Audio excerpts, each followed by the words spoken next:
Assalamu alaikum and welcome to the Hajj Show Live. I'm your host, Abdul Akbar, as we bring you the latest news on Hajj and Umrah from a panel of industry stakeholders and guests. Now, over the past few weeks, we've hosted a number of webinars which can be viewed on our Facebook page and YouTube channels at CBHUK. Now, the Hajj Show Live is developing a platform for the industry to engage with a global audience as we lead up to the days of Hajj 2020, and we'll be bringing you a regular weekly show, inshallah. Now, if you would like to participate in the show, you can email us at info@cbhuk.org. So now I've got an excellent panel lined up for you this evening on the Hajj Show Live. We have Muntaser, Allaf, who's going to be joining us in a moment. He is Cluster Hotel Manager for Swissotels in Makkah.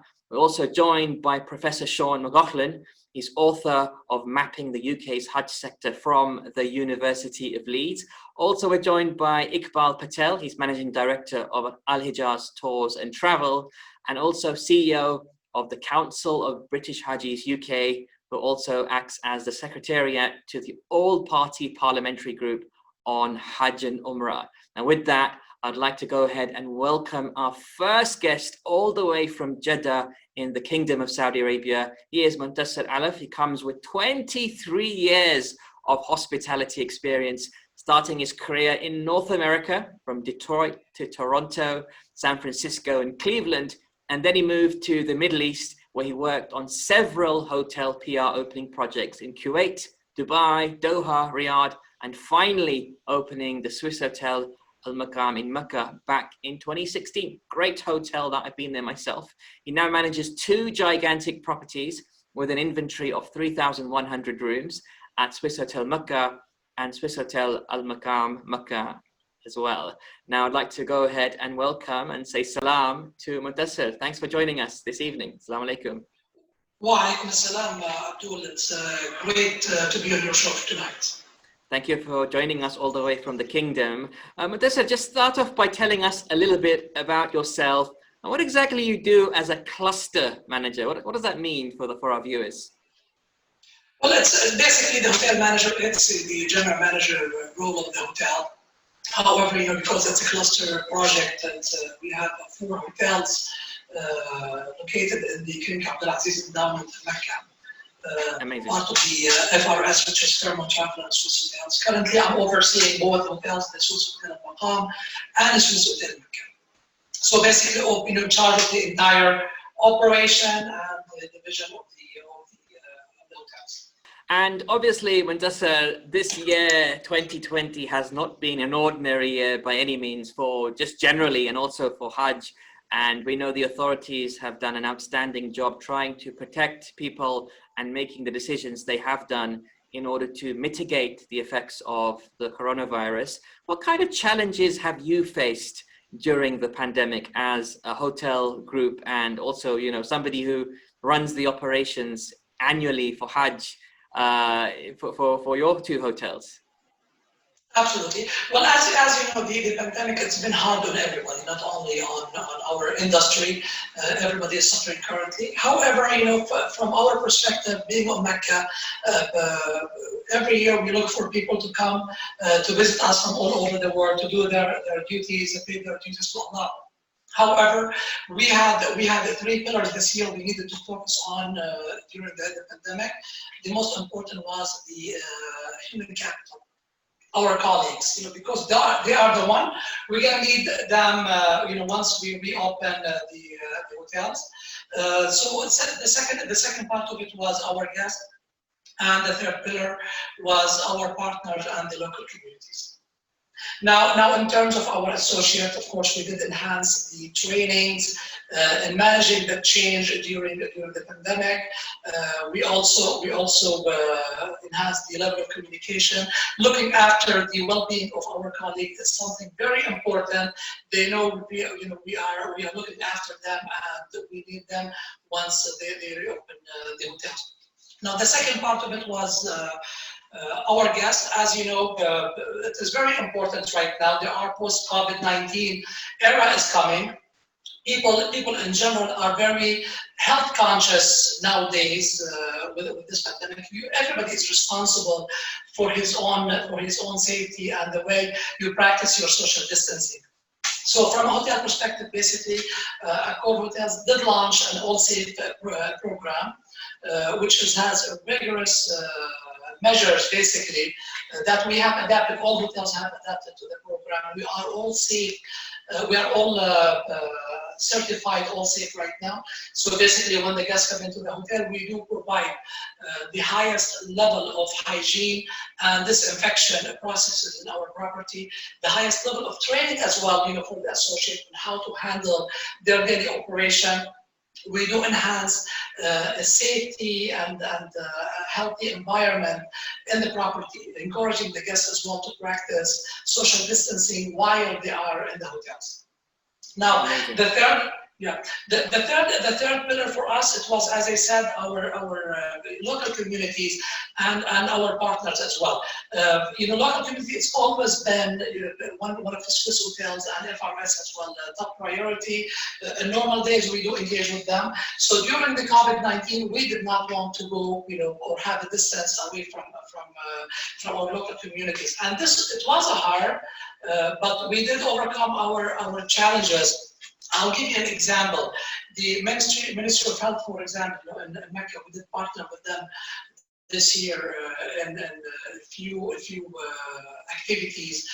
One of it was providing meals to our healthcare workers in one of the hospitals, just to ensure they know how much we appreciate them as well. Okay. One other thing as well, we started getting the guidelines of the Ministry of Health, and we did partner with them to keep it on our social media platforms as well, so we can foster their guidelines and spread it, among our viewers. And one of the things as well we've done is having we have the largest towers in Mecca, so we did illuminate our properties by showing appreciation to our heroes, local heroes, and the local and the Ministry of Health as well, by writing a good a positive vibe on the building, just to keep encouraging them. That's outstanding. Sounds like you've been very busy, first and foremost, doing some amazing things within your realm of control and capacity. Thanks for sharing that, Muntaser. My last question to you, if I may, and you can share anything else that you feel is necessary for our viewers as well. What sort of capacity are you likely to operate under once you are able to open? What are you looking at in terms of numbers? Because I think right now, between your two hotels in Makkah, you have around 3,100 rooms. Do you feel that you'll be able to realize that sort of capacity, or will that go down or fluctuate in some way? Absolutely. Well, our foremost priority is the safety and the health of our guests and customers. So with that said, we are following the guidelines of the Ministry of Health and local authorities. So whatever capacity they give us, we're going to operate at the highest level of capacity we have. Keep in mind, we are not only two hotels, we are 4 hotels in the Kingdom Dowland, which means we have more than 5,000 rooms. We have, if I may say that, the Raffle Hotels is our ultra luxury hotel, 219 suites. Fairmont Clock Tower as well. It is our luxury property, which with the 1,618 rooms. And then the two Swisses, as I said, the Swissotel Maqam, 1,624 rooms, and Swissotel Mecca, 1,487. So with the capacity we have a lot of space to fill. Definitely we can do it. We are the leader in the market. We always focus on our guest satisfaction. We have a lot of partnerships, even from the UK, from all over the world. Our partners from the UK are very important. And I'm sure a lot of from your viewers are our guests. And keep in mind, for business, for the wholesalers and for the travel agents, having all this capacity from 5-star hotels all the way to luxury and ultra luxury, we can cater to all tastes, around the world.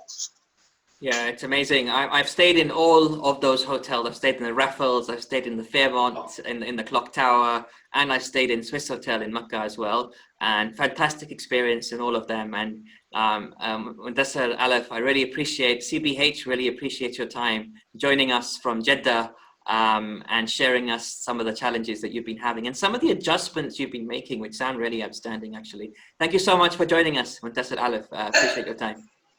Thank you so much. It was my pleasure. And I look forward to seeing you guys in Mecca in the near future. Inshallah, we can't wait. We can't wait to be back into the Holy Land and to also stay at one of your properties in the future. Shukran. Thank you so much. Inshallah. Thank you so much. Inshallah. With that, viewers, I'd like to go ahead and welcome our next guest, who is no stranger to the UK Hajj and Umrah sector. He is the author of the first independent report on Hajj entitled Mapping the UK's Hajj Sector. He is, of course, Professor Sean McLoughlin from the University of Leeds. Good evening, Sean. How are you doing tonight? Good evening. Assalamu alaikum. Hello, everyone. Great to see you, Sean. You're looking great as ever as well. And I've got a few questions lined up for you, if I may. And the first one is, obviously, some of the Hajj disruption, shall we say, that's been caused for pilgrims around the world. People have bought packages and etc. and lots of other challenges. But can you explain for our viewers on the program today how Hajj packages are actually bought and sold, and also how you found that COVID-19 has highlighted some of the problems that might be arising as well? Absolutely. Now, what's really fascinating about Hajj is, of course, the networks and the chains of connection that link the pilgrim on the ground, whether it's in London or Paris or New York or the countries of the Muslim world, and their journey to Mecca. And there is a role there for travel agents. In the Muslim world, often the state takes a role in this. In the West, in Western countries, it's private Hajj organizers that do all the coordinating with hotels, as we've just been hearing, but also airlines and the service providers, the mutawifs on the ground in Saudi Arabia. So we have great chains that connect the business of Hajj right across the world. And what COVID-19 has done, of course, is put a pause on all of that. And we now have a situation where, if I can give the example of the UK, there is an option that pilgrims have. Some pilgrims may be seeking a refund. Many pilgrims may be thinking, well, I certainly don't want to miss out when the opportunity comes for Hajj in 2021. This is the hope of pilgrims, although of course there are questions about quotas and capacity, as we've been hearing. But for me, a key opportunity that we have in an event like this is to try and educate pilgrims a little bit more about how Hajj packages are bought and sold. And certainly in the UK, if we look at how that takes place, we do have 107, I believe, Saudi licensed private Hajj organizers. And together they're responsible for taking around 25,000 pilgrims to Makkah for Hajj every year.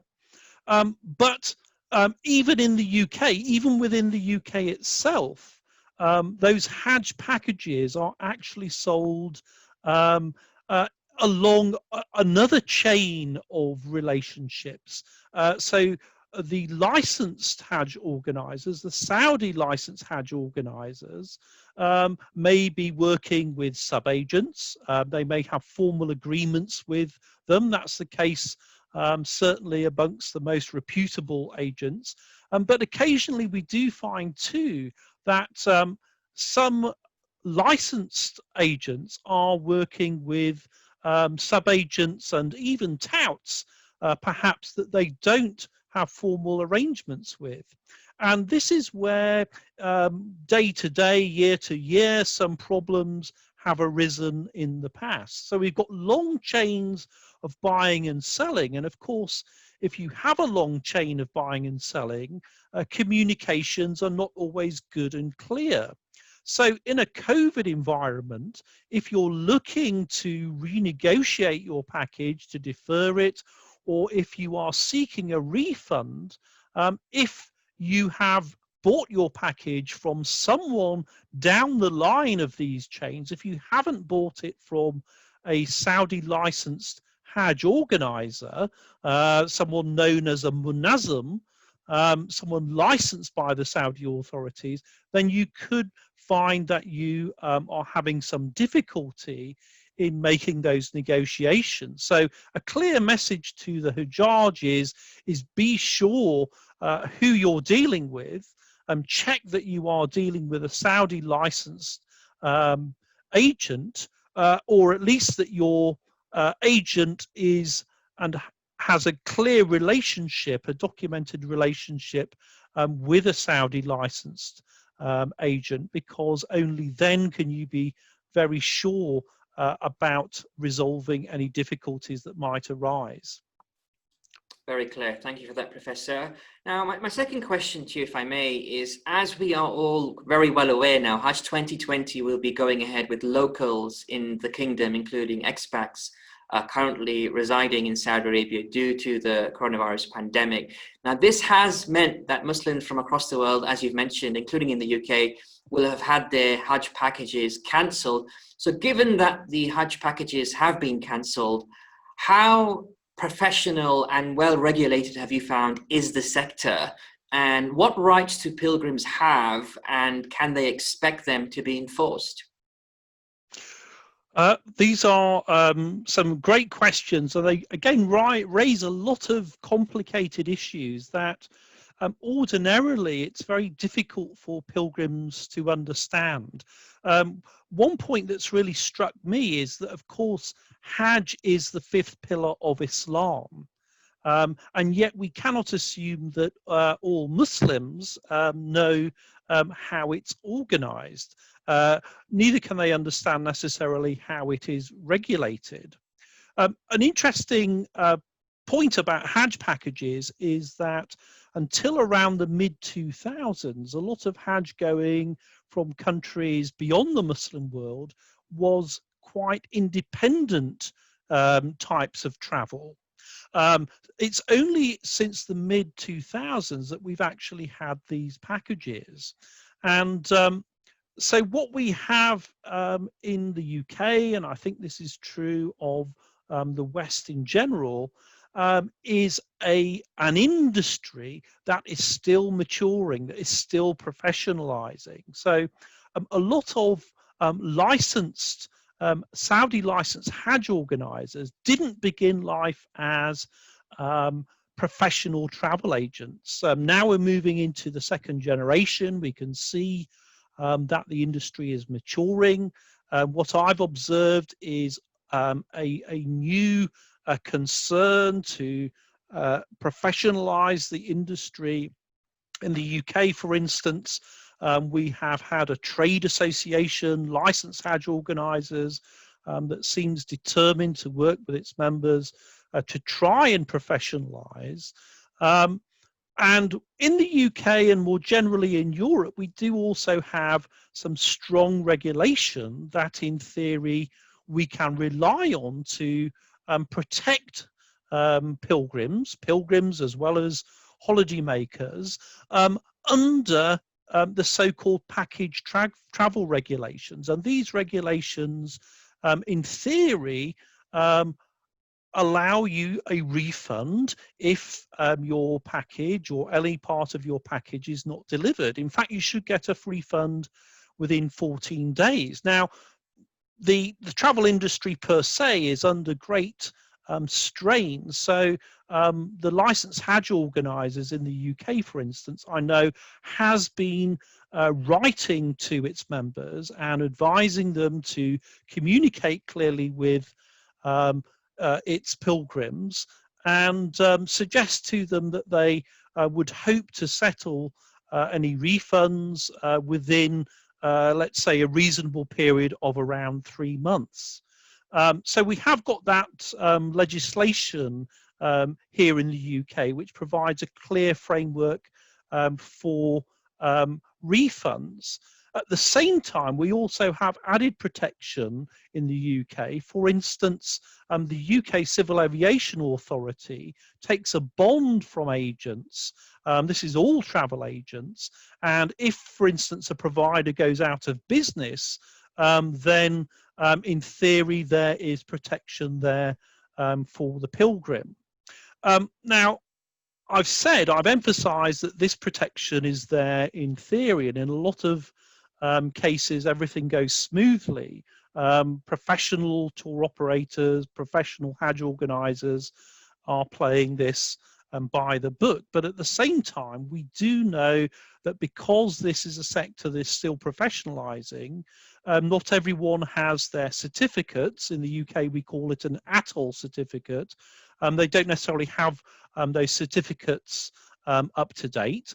Some don't have their certificates at all. We might be talking about a small number here, but obviously it can have a big impact on pilgrims. And this has been a major concern of training standards departments up and down the UK. And the problem that I've observed through my research is that actually, when it comes to enforcing these sorts of issues, there's quite a lot of local variability. So we could name Birmingham as an area where there's been a lot of proactive work, chasing up ATOL certification, for instance, but other parts of the country don't seem to have done it with the same sort of vigor. So the enforcement of the regulations that we have can be a bit reactive. It can be a little slow to pick up on the issues. So what we have then is a situation really where it's being left to the industry, the Hajj industry, the tour operators, organizations like the licensed Hajj organizers, cooperating with organizations like CBHUK to try and make sure that pilgrims are well informed of their rights. So it's a complicated picture. In theory, it's great, but we do need to have a stronger level of enforcement, I would say. Yeah, thanks for that. And I do think from my experience so far is that bodies like CBHUK and the licensed Hajj organizers and others, including the police as well, have been really doing a great job in raising this awareness. There's definitely more to be done, as there is every year. Before I go on to my third and final question for you, Professor McLoughlin, I'd like to just welcome everyone joining us right now. You're watching the Hajj Show live with me, Abdul Akbar. We're joined by an excellent panel of guests. You've just heard one of them speaking right now, and we've got another 20 minutes to go of tonight's program, and I'd like to take my last question for this particular guest, Professor Sean McLoughlin from the University of Leeds. Professor, is there anything in your report that suggests we can expect prices to rise again, assuming Hajj goes ahead in 2021? Hopefully it will. And another question on my mind and lots of Hujjaj's minds, people who are planning to go for the first time or planning to go again, is why has the cost of Hajj packages been rising so much of late? What's your take on that? Well, I'm afraid that all the evidence probably points to prices rising again in 2021. I do know that some licensed Hajj organisers are working very hard on behalf of their pilgrims to negotiate with the service providers, the airlines, the hotels, and no doubt the mutawifs over there in Makkah. But there is a trend here, and it's something that I think we can track through again over a period of around 20 years. No doubt some people will remember, or perhaps they've had their parents or grandparents tell them about how Hajj used to be back in the day, and the rickety hotel. So there's been a real overhaul of the facilities in Makkah, and that has come with a price, because of course the Saudi authorities are trying to, on an economic level, to use religious pilgrimage as a way of diversifying their economy. So in my own research, just in the 5 years between 2013 and 2018, I was able to track Hajj packages rising by around 25%. And of course, the problem is that most pilgrims have no idea why prices might be rising. And to be fair, most Hajj organisers probably haven't done enough to explain why those prices have been going up. As a pilgrim, you might look at an economy Hajj and you might question why you should be paying around £5,000 for that pilgrimage. But Hajj is a risky business, and the organisers put a lot of money up front. And I think one of the things that they can do is actually unpack for their pilgrims, and using opportunities like this to educate them a bit more about why prices have been going up. So it's often really just a simple case of supply and demand. Think about it. The Hajj has been attracting somewhere between 2 and 3 million pilgrims over the last decade, and everybody wants to be in Makkah at the same time. So there's a strong issue around demand there, and we can point to the price of flights. One tour operator mentioned in my report mentioned that direct flights to Jeddah are perhaps costing around £1,400. So I wonder if pilgrims actually understand that. Also, we could look at the changing character of the hotels around Makkah. A lot of those older hotels have been demolished, and 50% of the hotels around the Haram are international chains. We've been hearing from the Accor chain this evening, and things like Brexit too. I mean, perhaps everybody is incredulous, but the exchange rates pushed up the price of rooms. Again, another agent I spoke to mentioned that the price of a double room in a nice hotel had actually gone up a couple of £1,000s between 2018 and 19. So there are lots of different dynamics at work in the pricing of Hajj. There is this issue around supply and demand. Hajj, if you like it or not, has become commercialized in many ways through the introduction of packages. And yet I think that this COVID-19 moment could also be an opportunity for all concerned to sort of take a pause and think about whether there might be other ways of doing things. We're questioning the status quo in lots of ways during lockdown. And I'm wondering whether travel agents in the UK and their partners in Saudi Arabia might take this moment also to reflect on whether there's ways of doing things differently that might bring prices down for pilgrims, or at least have a discussion about these sorts of things. So it's a complicated picture.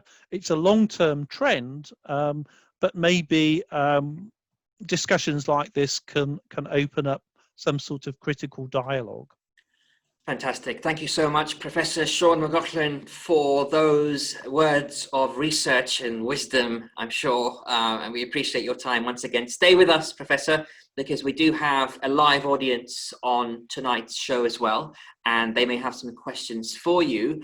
Before we go on to one of our questions from the live audience, I'd like to go ahead and welcome my next guest on the panel. He is Managing Director of an award-winning company and recognized as a trailblazer at the Hajj Awards in 2019.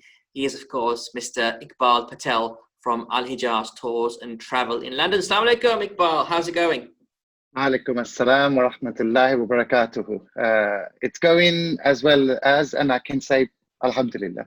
I'm loving your background. Loving your background. We'll talk about that later. But I want to go straight to a live question, which may actually be for you. It might be for Sean or one of our other panelists on the line right now. And we have a question from Atika Ahmed. So, assalamu alaikum, Atika. You can go ahead and unmute yourself and ask your question. What's your question for our panel? Assalamu alaikum, everyone. They're saying that the £1,000 will come in September, and then the other £1,000 will come in April, and then that's depending whether we want it to be reserved or not. I just want to see whether that's still correct or not, because I've still been told it should be 14 days. Okay, thanks for sharing that, Atika. Let me take this question to Rashid Mogradia, CEO of Council of British Hajis. Rashid, what's your take on what you're hearing from Atika? Assalamu alaikum. Where do I start? The law states, the package travel regulations state that where there's a cancellation, then the tour operators, the agencies should refund within 14 days. Now, we know that the travel sector is under a lot of pressure at the moment. So the associations like ABTA, one of the biggest, licensed Hajj organizers and others advising its members that anything between 2 weeks and 12 weeks, i.e. 3 months, would be a reasonable period of time. Anything beyond that, I would suspect that this is not reasonable, and I would take the opportunity to actually report the offending agency to the local trading standards, maybe involve your solicitor to take on that case for you. But we will be working with the licensed Hajj organizers to ensure that their members get the support that they need. So ultimately pilgrims will get the refund in a timely manner. Anything beyond that 3 months, I would say anything beyond 2 weeks is quite a lot. However, we understand that things are a bit difficult, and the LHO have given us the undertaking that is, they've advised their members to be as open as possible. And it is a moral obligation really to assist people at this moment in time when COVID and the lockdown is affecting people's livelihoods as well. Thanks for that, Rashid. Let me take this to Iqbal Patel as well, who is a tour operator himself with lots of experience in these matters. Iqbal, how have you been handling the issue of refund? Because we've seen on previous shows that we've done where tour operators have asked for flexibility. Of course, there's the guidelines and then there's reality. What's your take as a tour operator when you hear questions like Atika's? Well, first of all, I would like to say that I certainly cannot speak for other tour operators because everyone's in a different situation since COVID has affected all of us in different ways. We at Al-Hijaz Tours and Travels Limited offered a full refund immediately upon hearing the news of cancellation. Our pilgrims were prepared for this from the beginning through our WhatsApp groups, that as soon as the Ministry of Hajj and Umrah tell us and announce that Hajj officially is cancelled, we will issue full refunds. And yeah, on the 22nd, Hajj was cancelled. On the 23rd, everyone that requested a refund was given a refund immediately. Thanks for sharing that. Atika, I hope that answers your question. It sounds like you should have a discussion with your tour operator and take it from there. If you have any further questions around clarity that you might need, just reach out to us at info@cbhuk.org. Is that okay? Yeah, jazakallah so much. Just one thing I want to quickly add is that make sure that you've been issued with an ATL certificate, because that gives you financial protection. Whilst we've got you on the line, Iqbal Patel, I would love to know, and you kind of alluded to it in your response to the question from the caller, but how has the COVID situation impacted your business overall? Because, you know, you expect Hajj to happen every year. It hasn't happened this year for folks outside of the kingdom. How has that affected your business? Well, on the 27th of February, subhanAllah, we had a family of 8 people who got to Heathrow Airport. They checked in on Saudi Airlines. They got to the gate and they were actually told that they will not be able to board due to the bar on travelers going to the Kingdom of Saudi Arabia. Since the 27th of February, our business has been non-existent, as in it's not just myself, but all travel industry, or more or less, because that's when the worldly news started trickling in that countries were locking up and going into quarantine measures. So yeah, there's been no travel up until now. Alhamdulillah, as a Muslim, we accept that whatever Allah subhanahu wa ta'ala wills is what it is. We also accept that rizq is from Allah subhanahu wa ta'ala. People like myself have been looking at domestic travel, which I'm on at the moment. I'm in the Lake District with the family, and looking at how these hotels are actually providing services for customers and making sure that it's safe before I go back to London and start promoting domestic travel for the rest of the UK, to say, look guys, it's not about just traveling abroad. We have got some amazing options here in the United Kingdom, and here right now I'm in the Lake District. It's amazing. There's loads of space, and definitely social distancing can be applied while you're going for the hikes. Fantastic. Thanks for sharing that. And I hope you're having a good stay with your family in the Lake District in the United Kingdom. One last question for you, if I may, Iqbal, Patel, which is, I asked Professor Sean McLoughlin about the price of Hajj going up every year, especially over the last few years. It's been a fairly noticeable increase for Hajjaj traveling from all over the world, including the UK. What's your point of view as a tour operator? Why is the price of Hajj going up quite significantly every year? What's going on from your vantage point? SubhanAllah, so I've been doing this since 2006 when I lost my father during Hajj, and I continued. When my father did his last Hajj, the price of a Hajj package was £1,300. The price of a Hajj package now for the same thing, you're looking at roughly around £6,000 or thereabouts, £5,500 to £6,000. One of the things that no one has answered, and I would very much like to say, people's expectations have increased vastly from, say, 15 years ago. People want direct flights, and if you want direct flights, they come at a considerable amount of money compared to other options, which is indirect flights on other airlines.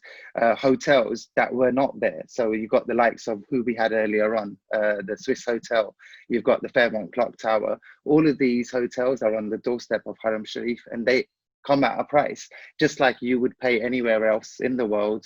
If you wanted to stay in the main spot, you'd pay a considerable amount of money. Here in the UK, if you wanted to sit next to Parliament, you would have to pay above the odds to stay next to Parliament. In the USA, if you wanted to be in New York, you have to pay above the odds and stay in those sort of hotels. So I think it's the expectations which have increased the price. Unfortunately, back in the day, people were also able to share. Nowadays, most of our clients, my clients that I can speak for, all own double rooms. They don't want to share. So this in itself increases the price as well when you're out in Makkah. So yeah, I would say it's down to people's expectations, and people's earning has changed. So those expectations have increased as well, where people are able to afford more expensive packages. Yeah, and I guess it's also supply and demand, right? There's only a finite supply. Demand goes up at certain peak periods of the year, like Ramadan, Hajj, etc. And it's business at the end of the day. And if you want those front row seats, shall we say, to Masjid al-Haram, you're going to have to pay a little bit more, I guess. But yeah, thanks for that, Iqbal Patel. Rashid, whilst we've got you on focus, I'd like to ask my final question of the evening to you, which is, you're somebody who's very connected to the Hajj situation this year, as you are every year through the CBHUK. What's the latest in terms of the Hajj news that you're learning of so far for our guests and viewers? Well, there's some good news out there amongst the bad that we had a few weeks back. And we've come to learn that this week the online portal for Hajj registrations opened for locals. That includes expats, includes British nationals, to register via the Ministry of Hajj website. The only downside is that the deadline expires tomorrow. So if you have any friends or family who are currently in the kingdom and they've got a brilliant opportunity to perform Hajj this year, I think the kingdom's opened up around 70% of the 10,000 quota that they've allocated for Hajj this year to get online and start to apply. You know, you won't get this kind of opportunity ever again. And we pray that the there's a cure for COVID and things return to normality very soon. Yeah, I was reading in the press as well, the local press, Saudi press, that actually a lot of the Hujjaj this year that will be in Saudi Arabia will actually be expats and local Saudis as well, Saudi nationals as well, especially from armed forces and other kind of government bodies that have been proven to be COVID-free. So I think everyone has to go through a number of tests as well to make sure that they are free from this virus. Yeah. Fantastic. Well, let me go ahead and thank everyone for joining us on tonight's show. That's all we have today. And I'd like to go ahead and thank all our guests, Muntaser Allaf from the Swissotel Makkah and Swissotel Maqam Al-Makkah. Also Professor Sean McLoughlin, author mapping of the UK's Hajj sector from the University of Leeds. Iqbal Patel, you've just been hearing from him from Al-Hijaz Tours and Travels. And of course, CEO of CBHUK, Rashid Mogradia. Don't forget, we'll be bringing you the latest news each week on the run-up to Hajj 2020, joined every time by a panel of industry stakeholders and guests. And stay connected to our Facebook page and YouTube channels at CBHUK. And don't hesitate, you can get in touch with us through info@cbhuk.org. Well, with that, I've been your host, Abdul Akbar, and from me and all of our panelists on the show today, until next time, Assalamu alaikum wa rahmatullahi wa barakatuh.